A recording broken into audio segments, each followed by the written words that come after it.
Rəcəb ayının bəzi əməlləri.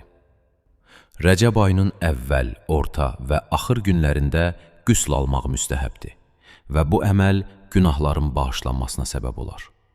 Rəcəb ayının bütün günləri oruç tutmaq müstəhəbdir və günahların bağışlanmasına səbəb olar.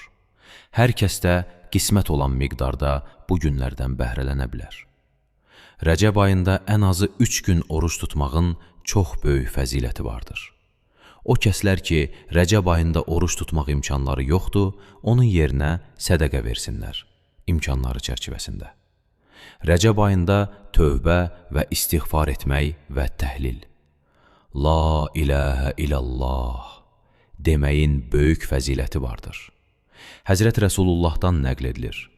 Hər kim Rəcəb ayında 100 dəfə söyləyə, Əstəğfirullahəl-ləzi la iləhə illə huvə vəhdəhu, La şərikə ləhu və ətubu iləyh. Əstəğfirullahəl-ləzi la iləhə illə huvə vəhdəhu la şərikə ləhu və ətubu iləyh. Və oxuduğu duanı sədəqə ilə xətm edə, duanı oxuduqdan sonra sədəqə verə, Allah Taala da onun durumunu rəhmət və bağışlama ilə xətm edər. Və hər kim bu zikri 400 dəfə desə, onun üçün 100 şəhidin savabı yazılar.